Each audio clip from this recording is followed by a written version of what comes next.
Hey, it's Chris from CycleLane.Bike here again. I've got this week's quick tip. If, like me, you've taken a bit of a tumble or your bar tape on your bike's worn out, this quick tip will show you how to replace your bar tape and get you out rolling in no time. So what's step one, you ask? Step one is to buy your bar tape from your local bike shop, your online retailer, wherever you happen to get your stuff.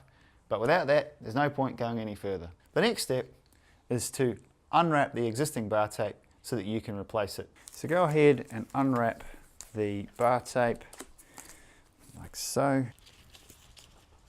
On my bike here, you can see that I've got a little piece of bar tape stuck underneath the hood here.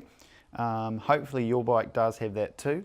If it doesn't, I recommend using the extra little pieces that they give you in the bar tape box to stick it on under here, because it makes your job just that much easier. If you don't, there are other ways to wrap it so that you don't need to have this.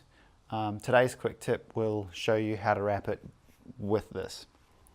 So there's the little piece that you could use to put in there if you don't have it. So I recommend doing that if you don't have it.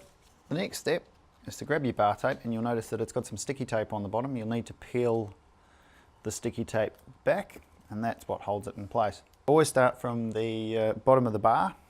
You need to overlap and lay probably about half the tape off the side, and just start just around a little bit.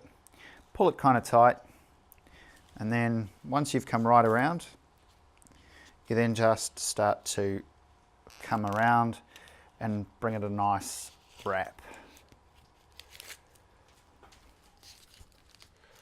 Overlapping just half of the tape so that it has a nice easy flow and keeps the sticky tape on the actual steel of the bar. Always take care when you are doing this to make sure that you get a nice wrap. You've got plenty of tape, so don't worry about that. So bring it up nice and tight under here, so it looks nice.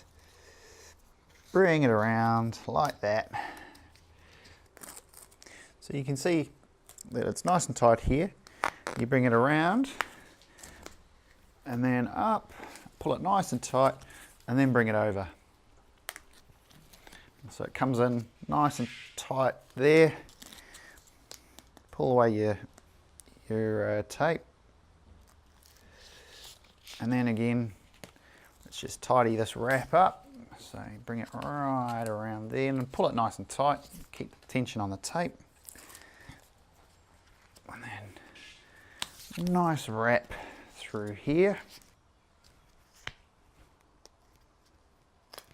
And then when you get to that point, you can trim it off. So take a pair of scissors, just from around about where the tape is there, back down to about here. We'll just sort of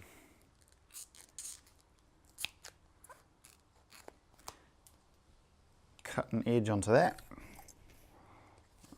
and bring it around like that.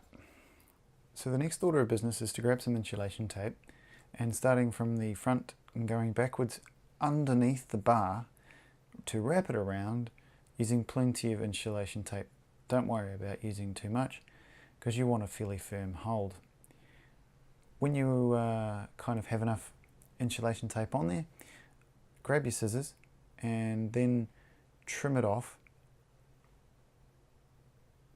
I like to have mine finishing down underneath the bar, and that's so that when you are climbing and holding onto the hood, it doesn't come loose and get all nasty. So it's a good idea just to have it finishing there. Now that you've got your bar tape all nicely wrapped, it's all sitting on there beautifully. You pull the hood cover back down so that covers nicely. So the final thing you need to do is stick the little bar end piece in, and that's where the overhanging bar tape is required, because without that it won't sit in. The hole's too big for the little end piece, so you kind of get that folded over and then just push that one using a bit of force neatly into place. That's this week's quick tip from CycleLane.Bike. Thanks for watching. If you've enjoyed it, share it with your friends, or hit the subscribe button down below. Next week in our quick tip series, we'll show you how not to stop a squeaky disc brake. Anyway, have a good week. See you next week.